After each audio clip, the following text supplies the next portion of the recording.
Hey everybody, Dominic here. Well, as we continue to work with students remotely, CPD Just Want gives you a few suggestions on how to make sure that you are communicating with your students as effectively as possible. So we got 5 tips to help you accomplish that. The first tip is with regards to communication coming from Canvas to your Outlook. This is a feature that's actually pretty nice to have notifications sent to Outlook. Just better inform you of when students are trying to communicate with you. But the thing to bear in mind is that if you are doing all of your communication through Outlook, meaning you are replying to messages from the Canvas inbox through Outlook, that can lead to some potential issues. While this communication is very beneficial, it's not always perfect. And so our suggestion is, if you or your students get a communication in your Outlook email from Canvas, that should be a notification for you to go to Canvas and look at that message. By looking at those messages in Canvas, you're more likely to see them in their entirety and avoid any issues. And this is true for both you and your students. So we recommend that you pass that along to your students as well. If they get something in their student email that's from Canvas, just go to Canvas and look at that message in there. The next tip is in regards to making sure students have different ways to contact you. At this point, I think we're all aware that different students have different technology needs, different students have different barriers when it comes to technology, and so we want to make sure that we're making ourselves as available as possible. So what does this mean for you? Well, we really encourage that you have at least a couple of different ways that students can get a hold of you. The most basic way is just make sure students know how that they can message you through Canvas using the Canvas inbox. And you should encourage them to use that if they want to get a hold of you through a text-based method. In addition to this, we encourage that you use virtual student office hours, where you use video conferencing for students to connect in with you and see you and interact with you. This is just a more engaging way for students to see and interact with you. Also, if you're okay with it, perhaps providing students a phone number that they can call to interact with you. This option may not be suitable for everybody, but for some students who are having a lot of technology challenges, that may end up being an alternative that we want to consider providing them. But make sure that you have a couple of methods at least for students to contact you, and make sure that that information is very obvious to the students. My advice would be make sure that this information is on your course homepage in Canvas. This information should be in your syllabus. And also, you should remind students from week to week that these methods of communication are available to them. So, another thing to keep in mind. Going along with that, we've talked about this many times before, but weekly announcements are a critical way of keeping students connected between you, them, and the course content. And with Canvas, we can do those weekly announcements. If you're a little foggy on how to do announcements in Canvas, that information is available in the Canvas crash course that we have linked on the CPD website.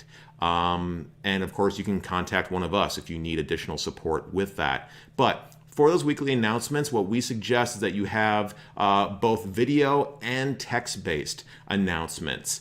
Now, we don't want to create a whole bunch of extra work for people, which is why these announcements should be very concise. If you're doing a video announcement, we don't want to make that very long. I'm going to talk about that in just a moment, actually. But keep it concise and also have a text-based alternative to that video. And that's helpful for those students who maybe they're on a poor internet connection and they're having a hard time watching that video announcement. If you have a text-based version which gives them the information they really need to have, maybe some quick bullet points or something like that, that can be a really nice alternative if they're having trouble with that video. Like I mentioned before, we have to keep these videos short, and this is for a number of different reasons. I mean, there is the pedagogical reason, which is that students tend to get disengaged with very, very long videos. But beyond that, there are so many technical problems that happen when we make our videos super large. And CPD has been working with a number of faculty across the college who are trying to upload 30-minute, 45-minute, over an hour-long videos into Canvas Studio. And Canvas Studio is just not really built for that. I mean, can it do it? Yes.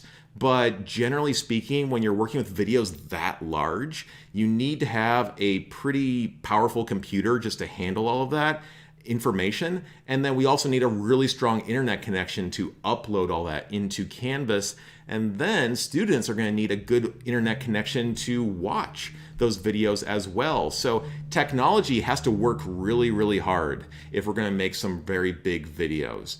And I know that for some people, they really want to have those big videos, and you may feel like you have no choice. But I think there are creative ways that we can get around making those giant videos. And that's something that CPD would love to talk over with you.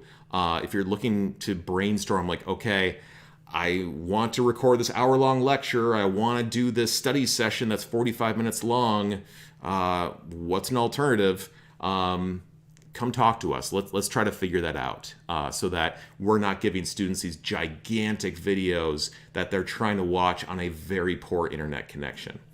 The last thing I'll mention is that we want to try to be proactive in engaging with our learners and trying to figure out these problems as early on as possible.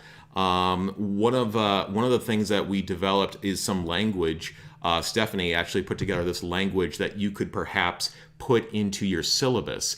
And doing stuff like this can kind of help to do a first step, a first attempt to try to figure out what issues are going on with regards to students being able to engage with you and engage with the course content. You can just send out a communication and say, hey guys, let me know what your technology needs are. Let me know what you're worried about. Let me know if there's a certain time of day where some virtual student office hours would be a better time for you than other times. And if you find out that students have technology needs or they're running into issues, then that is something that you may want to put in an early alert on. And say and let our advising team know that hey, I've got some students here who are thinking about dropping because they don't have the technology to take part in my course. That is something that we want to put in an early alert on. That's something that we want to take action on as soon as we can. Looking towards summer semester, we are likely going to have a lot of courses, if not all of them, be remote in some way. And so as we look towards summer semester, let's start being proactive right away. Before the semester starts, reach out to your students and try to figure out what are their needs and how can we best help them. And please, as always, reach out to CPD if you need additional guidance or support. Thanks for watching.